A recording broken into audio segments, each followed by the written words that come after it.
Our new fragrance is inspired by an idea. The idea was formed based on my own experience as a Caribbean man and operating, living, thriving in the Caribbean in Cayman. And just really, unfortunately, identifying how under-supported a lot of women were. Me, myself, I was raised by very strong women. I have sisters, aunts who are absolutely fearless. And sometimes looking back, you wonder how they did what they did, how they raised me, how they nurtured other people. And they really weren't, to be honest, supported in a lot of ways. And so the idea was to create something that I could use to help empower women. I went on a search to find flowers for inspiration. As you know, Ted Green, we create fragrances inspired by exotic flora. So I needed to find something to help bolster this inspiration. And through research and conversations, an orchid came across my path. It's a ghost orchid.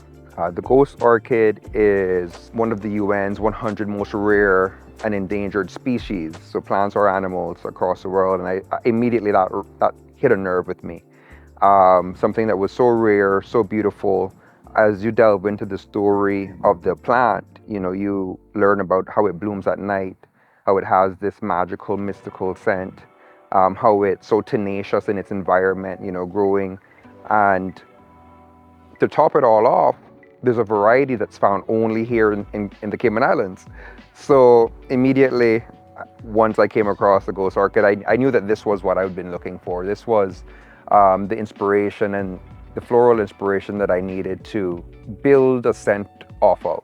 Finding the orchid was actually the easy part. The hard part is how do you bottle something so majestic?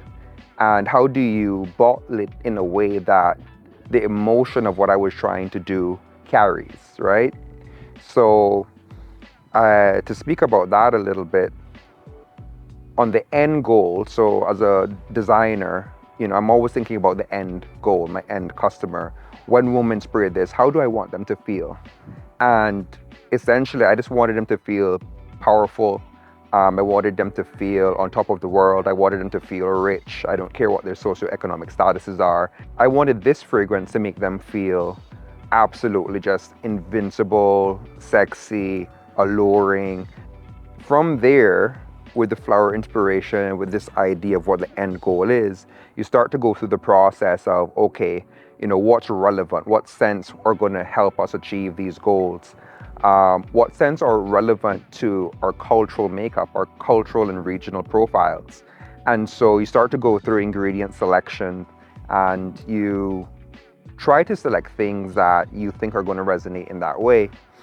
I can't take you through the 2 years of development. It's just way too much back and forth and trial and error. But essentially we got down to a few key notes in our top, middle, and bottom notes. We wanted to keep the top notes of this fragrance in that spirit.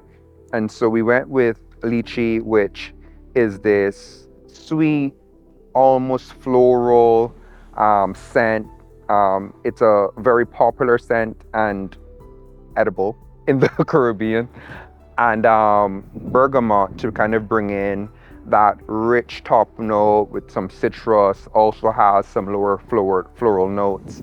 And combined on the top, it really started to feel sheer. From there, we build out the heart and the bottom notes. At the heart, we went with rose. I have a special love of roses, as some people might know through my Island Rose candle. Rose shares a very special relationship with me and my grandmother and my childhood upbringing. And so there was no doubt in my mind that rose had to play some form of this process. Rose as a scent also gives you a very velvety, floral, rich feeling and scent. And so we definitely played with the rose. We played from where we got the rose from, but the rose on its own, even with the top note, still felt a little bit too on the nose. And one thing we know about our Caribbean people is we're complex. So I needed to find a way to blend this rose in the heart of this fragrance. And essentially we ended up using Tahitian vanilla, which is used in a lot of our food in the Caribbean and cakes.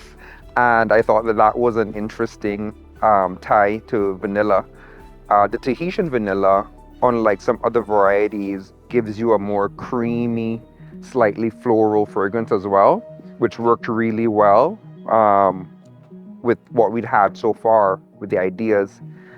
And then on the bottom, we needed something just super luxurious. We needed something just super luxurious, something that was going to bind it all together. We wanted to work with obviously heavier molecules to make sure that we created something that was lasting, something that all the other notes could bind to. And I think our primary ingredient on the bottom is the cashmere root. I mean, just by saying cashmere, you get the feeling of money. So I'll leave that one to speak for itself. And then to tie it all together, because every Caribbean woman that I know is a little spicy, we put in some nutmeg. And that is what I would call our hero ingredient. And collectively, you call it Coast Orchid.